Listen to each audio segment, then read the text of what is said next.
앵커 국가가 주한미군 주둔지 인근의 성매매를 적극적으로 관리하고 조장하기까지 했다고 인정한 판결이 처음으로 나왔습니다. 판결은 국가에게 피해 여성들에 대한 배상 책임도 물었습니다. 오현태 기자가 보도합니다. 리포트 주한미군 주둔지 주변에 있었던 기지촌입니다. 지난 1950년대부터 미군을 상대로 성매매가 이뤄졌던 곳입니다. 양봉주라는 낙인 속에 살아온 여성들이 지난 2014년 국가를 상대로 소송을 냈습니다. 국가가 성매매를 부추기고 정당화하기까지 해 피해를 봤다는 겁니다. 법원은 이들의 주장을 받아들이면서 국가의 3가지 불법 행위를 그 근거로 내세웠습니다.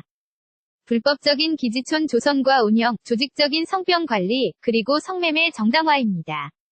재판부는 특히 피해 여성들을 외화벌이 애국자로 치켜세우는 등 국가가 적극적으로 성매매를 부추겼다고 판단했습니다. 이어 소송을 낸 117명 모두에게 1인당 300만 원에서 700만 원을 배상하라고 판결했습니다. 성매매 행위의 국가 책임이 인정된 첫 판결입니다. 정지영 서울고등법원 공보관 피해자들의 인간적 존엄성을 국가의 목적 달성을 위한 수단으로 삼았다는 점을 인정하고 피해자들에게 위자료 지급을 명한 판결입니다. 앞서 1심 재판부는 성병에 걸린 여성을 격리한 부분만 불법이라고 판단했습니다. 이번 판결은 성매매를 묵인하는 것을 넘어 정당화하고 조장하기까지 한 국가의 책임을 물었다는 점에서 의미가 큰 판결이라는 평가가 나옵니다. KBS 뉴스 오현태입니다. 앵커 국가가 주한미군 주둔지 인근의 성매매를 적극적으로 관리하고 조장하기까지 했다고 인정한 판결이 처음으로 나왔습니다. 판결은 국가에게 피해 여성들에 대한 배상 책임도 물었습니다. 오현태 기자가 보도합니다. 리포트 주한미군 주둔지 주변에 있었던 기지촌입니다. 지난 1950년대부터 미군을 상대로 성매매가 이뤄졌던 곳입니다. 양봉주라는 낙인 속에 살아온 여성들이 지난 2014년 국가를 상대로 소송을 냈습니다. 국가가 성매매를 부추기고 정당화하기까지 해 피해를 봤다는 겁니다.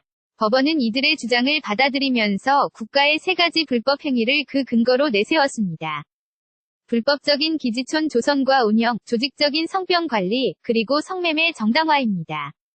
재판부는 특히 피해 여성들을 외화벌이 애국자로 치켜세우는 등 국가가 적극적으로 성매매를 부추겼다고 판단했습니다.